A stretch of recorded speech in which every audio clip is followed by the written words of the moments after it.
So guys, it is week 2 of the Championship score predictions. We've got a lot to cover. We've got some Carabao Cup games that I need to discuss as well. Before we get started, this is what the Prediction League is looking like going into match day 2. A new entry is FIFA. I've now added their scores. FIFA beat me last weekend and got 8 points, which I'm a little bit gutted about. So my aim for this week is to try and beat FIFA with their score predictions. Now, obviously, the Premier League is back as well. Some of you have asked me if I'm going to do predictions for that. This league is exclusively for the Championship, but if you do want a separate prediction league for the Premier League, 1,000 subscribers, then I'll make a separate prediction league for the Premier League. So I'm putting a lot of work on myself, but I'm willing to do that all in a line to help grow the channel. But as always, please give the video a like if you do enjoy this series. Let's aim for 20 likes in this video. I'll be terrifically appreciated. Please subscribe. As I say, if you are new around here or if you haven't done it, it does really help so you can get this Premier League Prediction League. And please share this channel to as many people as you can. All of that really helps. But without any further ado, let's go on and start predicting these weekend's games.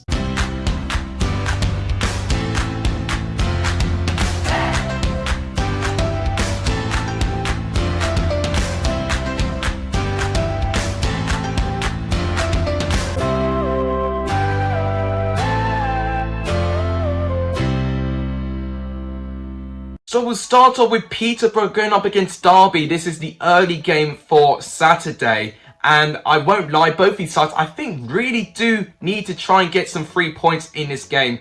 Derby do have a strong record against Peterborough, winning 3 out of their last 6 games, which should put them in a little bit of an advantage.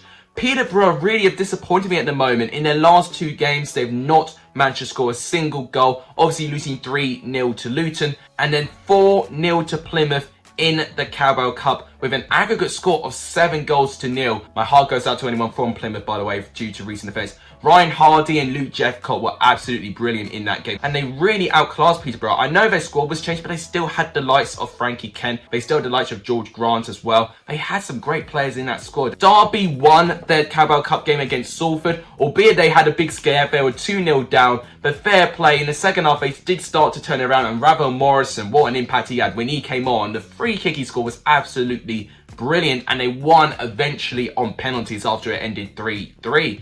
Now, Peterborough only had 1 shot on target against Luton, and I'm a bit worried that Peterborough are going to be a side that can promise a lot going forward, but just with a lack of confidence and, you know, not being able to start the season sooner, they're not going to survive. I think a bit similar to Wickham, the fact that they didn't start the season too soon, that is why they eventually went down in the end.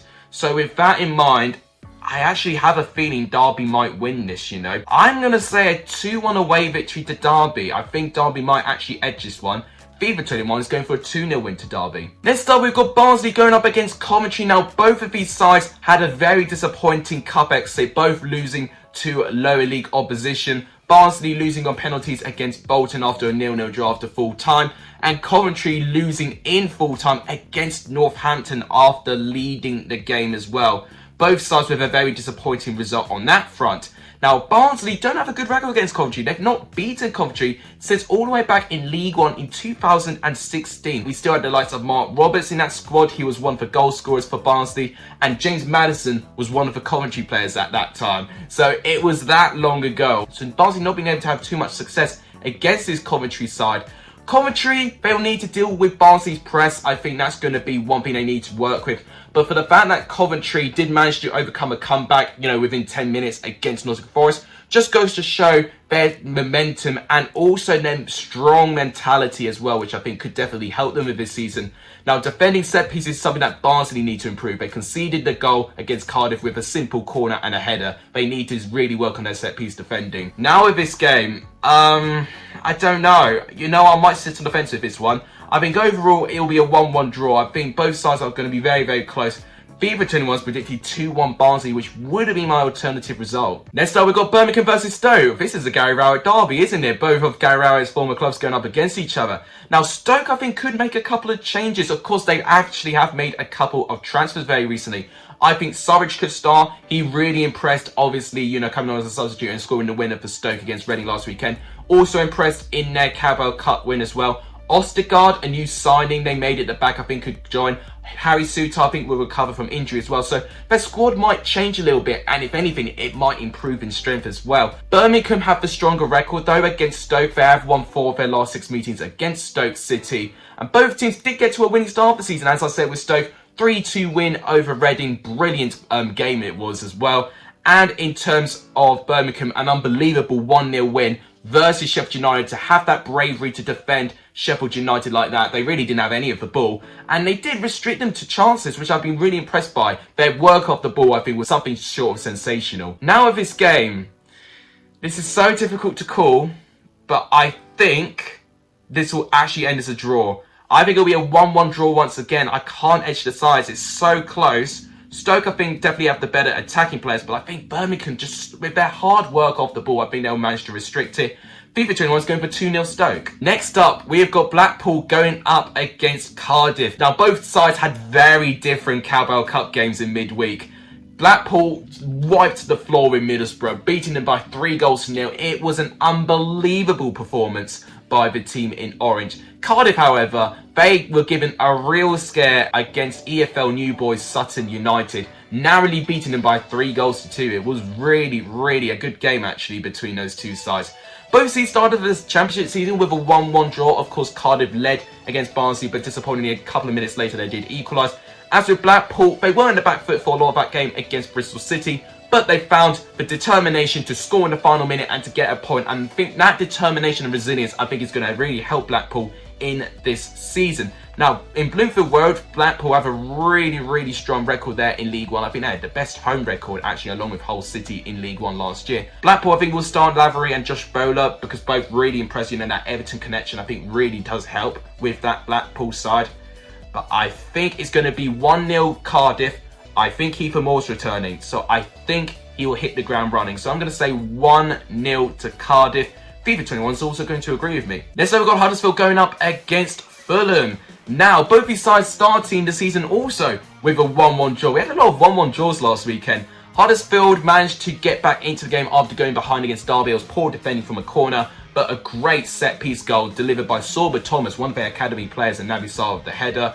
Of course, with Fulham, they led for a lot of the game against Middlesbrough, with Harry Wilson scoring the pretty good goal in the 23rd minute, but then Mark Bowler equalising in the final 15 minutes, and actually were dragged into the back foot a little bit. Now, Huddersfield really have an appalling record against Fulham, because they've only won once in their last 12 meetings against Fulham. Now, in terms of the squads, Fulham will still have no Tom Kearney, he's still injured.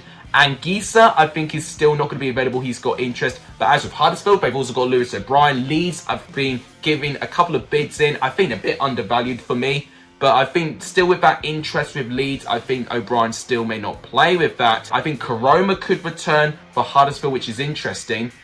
But still with that, I think Fulham might edge this. I'm going to say 2-0 Fulham. And FIFA 21 is going 1-1, which is interesting. Next we've got Hull versus Queen's Park Rangers. Now, both had very different performances in the Carabao Cup compared to their opening weekend performances. Hull, after that 4-1 incredible win against Preston, they go on and lose 1-1 on penalties against Wigan Athletic in the league below. Queen's Park Rangers were given a scare, but they managed to beat Leyton Orient on penalties, so both sides had to go to penalties in midweek. Now, because Hull scored 4 against Preston, maybe their biggest asset this season is going to be their attack, and maybe I did undervalue it a little bit. But Queen's Park Rangers, I think for me, are going to be a lot more solid. Millwall, I feel, really attacked Queen's Park Rangers a little bit more than normal for what you see with the Millwall side. But Queen's Park Rangers still really defended well, and Queen's Park Rangers, we've always criticised them for having a really slack defence, but I think this season, I think they've really showed up about it. So I think this is going to be really interesting. I think Hull may go unchanged from that squad that they beat Preston with. I think Callum Elder's nearly back to full fitness, which is interesting. I'm going to go with 1-1. I think Hull might hold out Queen's Park Rangers here. FIFA 21 is going 1-0 Queen's Park Rangers. Next up, we've got Middlesbrough going up against Bristol City. Now, I completely forgot to live stream this game, and I can't believe no one told me off for me not streaming this game. So I've individually recorded Middlesbrough and Bristol City on FIFA. Now, Coulson has left Middlesbrough, which means Mark Bowler is the only left back available at the club, pretty much with Lee Peltier now. So I think maybe getting a left back might be a sensible option for Middlesbrough in the transfer window. Although, one thing that I'm really liking in their squad, just it's the mentality, you know, to get back from being beaten down, holding on in the end for the first half against Fulham, being a bit fortunate in that sense, really going with that belief to actually almost win the game against Fulham. You got to praise Neil Warnock and this squad. With Bristol City, of course, they did lose out against Blackpool with a win. They were leading for a lot of that game, and then they conceded literally the final minute of the game, which was very disappointing for them. So their game management is something that definitely needs to be worked with Bristol City. I'm interested in the defence partnership they may go with. Of course, Rob Atkinson and Nathan Baker were the two that started together. I think Callis didn't start amidst interest from other clubs, but I think now that interests have died down a bit, we may see Callis go back. Would he play with Baker, or would it be Atkinson? I think Atkinson and Callis need to start together. I think both can work really well together. I think Wells could go in attack, you know, replacing the injured Callum O'Dowda. Hopefully he won't be injured for too long. Both sides lost in the Carabao Cup. Bristol City losing penalties to Forest Green and leading so long. So it's a common trend. Bristol City conceding last-minute goals and they need to cut it out. Middlesbrough got beat comprehensively against Blackpool, but I think they'll bounce back in this game following their squad. I'm going to say 2-0 to Middlesbrough.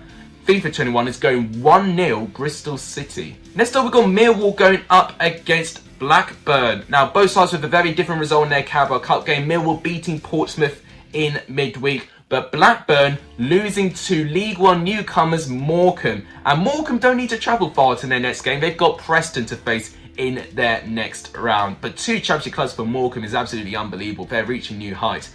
But moving back to this game, Blackburn, funny stat for you, they had the highest XG out of all of the championship teams last week. They had over 20 shots completed against Swansea City. They also did the best aerially as well, with 79% of their clearances coming from headers, which is absolutely unbelievable that Blackburn have worked on that. Blackburn also have a very strong record against Millwall, but Millwall you can never rule off. You know, they are definitely a team that are so well organised, very, very well in terms of their midfield battle, and they're so clinical. You know, you can see just what Jed Wallace did, you know, just whipping the ball inside the D and he gets a goal out of it. So it'll be close, but I think they'll cancel each other out. I'm going to say 1-1. I was thinking 1-0 Millwall, but I'm going to say 1-1. FIFA 21 is going 1-0 to Blackburn. Next we've got Nottingham Forest going up against Bournemouth. Now, Nottingham Forest, of course, they did lose in the opening weekend against Coventry. They did lead from a goal from Lyle Taylor with brilliant work by Brennan Johnson. But in the second half, they completely capitulated. Coventry really ran riot over them, really. And, of course, scored 2 goals in the final 10 minutes, of course, conceding a last-minute goal to Carl McFadden. Bournemouth, of course, they led twice against West Brom and they threw the lead away twice. So, in fact, both of these sides have gone a habit already of throwing the lead away, which I think both sides will need to cut out as soon as they can if they definitely want to have a good season on their hands. Forest did well to win their one Carabao Cup game to beat Bradford by 2-1. João Carvalho with a double. I don't know if he's going to start for Forest though, but I definitely think he should be at the bench at least. He's definitely someone who still has so much potential. He's just a real hot and cold player, João Carvalho, isn't he? As with Bournemouth, I still expect to see a lot of their youthful players still play for them, and I think that's going to be the model that Scott Parker is going to be using for this Bournemouth side. I think with the squad I'm seeing, I don't think there'll be too many goals. I'm going to say 1-0 Bournemouth because I backed them to score more. And FIFA 21 is going for a 0-0 draw, so a pretty similar result with FIFA and I. Next up, we've got Reading going up against Preston. Now, both of these sides would want to win this weekend. They both lost their opening weekend. Reading, of course, they lost 3-2 to Stoke. They gave Stoke a good fight, but unfortunately, they could not keep at least 1 point. Preston, of course, they led against Hull City with Reece Jacobson scoring the early goal. But then that was a long distance memory when they conceded 4 and 3 of those goals in the second half entirely, which I think is very, very disappointing for Preston to really capitulate in that way. Preston did respond well in their Carabao Cup win against Mansfield. You would expect them to do that though. Although Reading really poor in their Carabao Cup game, losing 3-0 to Swansea. But maybe they could be preparing for this game and knowing that this game has a greater importance. Ejaria should be back from injury. Now, Preston have struggled against Reading in recent meetings, only 1 win in their last 6 meetings. And I think it's going to continue with their poor form against this club. I think Reading might just get this. I'm going to say 1-0 to Reading. FIFA 21 is actually going to agree with me. Next up, we've got West Brom going up against Luton. Now, both these sides don't meet often. Only 5 times they've ever met each other. And Luton have never won in those 5 meetings. So if they win in this game, then Luton will be creating their own history already. Now, both sides scored plenty of goals last weekend. West Brom scoring 2 away from home against a Bournemouth side, actually getting a bit of a comeback, making sure that they weren't going to lose their opening weekend.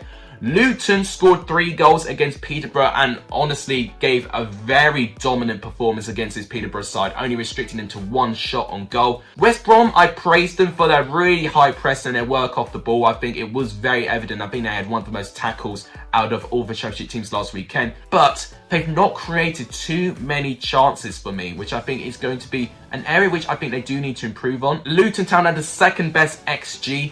The only one that actually beat them in XG was Blackburn Rovers. God, you know what? I think we could see some goals in this game. I'm going to say, because it's at the Hawthorns and with a home crowd who I think were absolutely brilliant for West Brom, I think they might edge it. I will say 2-1, but I think it'll be close. FIFA 21 is predicting a 3-0 thrashing from West Brom, which is interesting. And finally, we have got Swansea going up against Sheffield United. Now, Oliver McBurney is going to reunite with Swansea. Now, whether he's going to be featured or not, it's going to be a very interesting atmosphere with him regardless. Now, both sides actually created the best actual creative stats. Both sides had the most average possession over the last weekend. Both sides also completed the most completed passes as well. Both of these sides like to hold the ball. Now, it's going to be interesting to see which team does it better. And both sides will be entering confidence, both bouncing back with a win in their Carabao Cup games. Swansea doing really well, beating Reading by 3-0 and Jan Danda getting a brace. O'Connell, I think, will still be out for Sheffield United. Brewster or McBurney, I think, will take over for Mousse, who will be injured in their position. Walsh and Smith are currently injured for Swansea. There are very recent injuries for Swansea. Roberts also is still out injured, and that's 3 really big players for Swansea who are out. But one positive, Jay Fulton should return after he served his 1-match ban following the red card in the playoff final. You know what? I'm still not overly convinced with Sheffield United going forward and scoring goals. I'm going to say 1-1. I'm going to stay on the fence with this one. And FIFA 21 is going for 2-1 Sheffield United, which is interesting. But that wraps it up. That is all of my score predictions for the Championship. If you guys were interested in what my Premier League predictions are, they are on the left-hand side of the screen right now. Now, the Prediction League is not going to count with Premier League or any other games like Scottish League or Bundesliga. But if you do want to predict those games and you somehow get a really, really good prediction, when I do my Player of the Weekend, this Lexalexus Awards that I do after my review video, I'll also nominate someone with the prediction of the weekend. So there'll be a 4th award I'll be adding to my review video on the Monday. So if you guys want to have a chance for that, just predict as many games as you like. But keep in mind, for the Prediction League, I am going to stick it with Championship games only. But if you do want a Premier League Prediction League, 1,000 subscribers and I will make one. I'll be willing to work on it as well. So you guys know what to do. If you haven't subscribed, please do so. It does help the channel. Please give the video a like as well. It does really, really help this channel. And please share this channel to as many people as you can. All of that would really, really help. But that wraps it up. Thank you guys so much for watching. You guys are legendary for Sonny in this video. And as always, I'll see you guys very, very soon. Take care.